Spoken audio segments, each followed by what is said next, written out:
This one was recommended to me by one of my viewers, so here you go.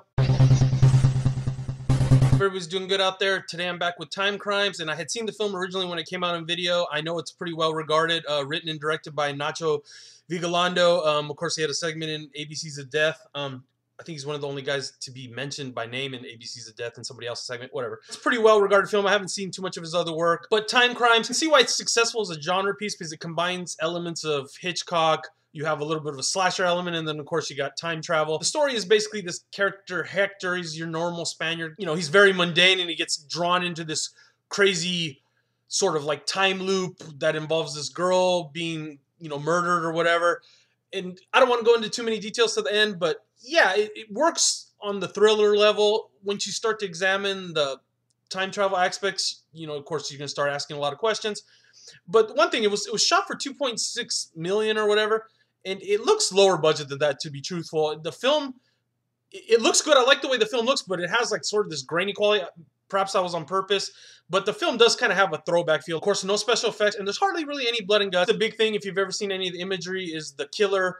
He has these bloody bandages wrapped around his head, an overcoat, and he's running around with a pair of scissors. Of course, we find out more about his characters, but that's really interesting because not only does it sell a lot of movies, I'm sure, because the imagery is cool on the box, also adds this kind of like slasher element into this time travel thriller. And that part makes it interesting, even though once we get down to finding out who he really is and all that, it is kind of, the story is kind of paper thin, but it's interesting because it always keeps you guessing, basically. Let me get to the part and spoil it a little bit. You know, 3, 2, 1, here come the spoilers. You know, of course, the main character, Hector, and there winds up to be more Hectors running around in this timeline.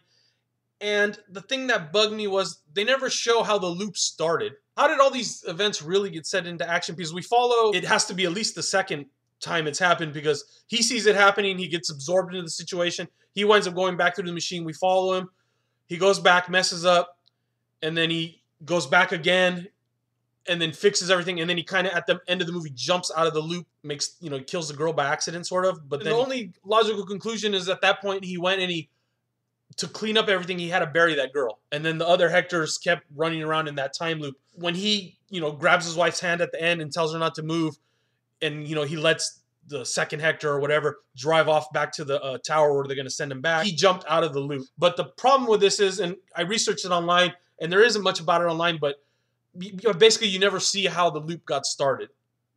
So how did the girl come about in the first, how did the situation come about in the first place? Of course, that's part of the mystery, and that could be intentional because, of course, with time travel, and, you know, that's what makes the movie kind of good because it has a lot of rewatch value because you can notice all the details again and again. And so it's kind of hard to blame the movie for doing that. But when you think it out logically, which, you know, ruins a lot of movies if you think about them logically. So don't think about movies too logically. That's the great thing about time travel movies. They make you think. So the movie does have a high rewatch value. Yeah, if you think about it, I'm sure you should come to the same logical conclusion. Maybe I'm on acid. So if you've seen Timecrimes, definitely down below. If you have a different idea of what happened, let me know. But there's no beginning to the loop. They never show what happened at the beginning. They show how he got out of the loop, but they don't show it. So 3.5 out of 5, just because it is a better than average movie.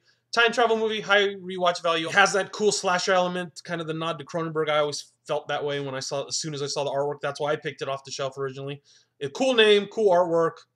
The imagery of the killer is cool, even though there's not much blood and guts. So, and the story is paper thin. So I'm kind of all over the place with this movie. I definitely recommend at least watch it once. I'll probably watch it again. So it's got me 3 times. So it's not that bad of a movie.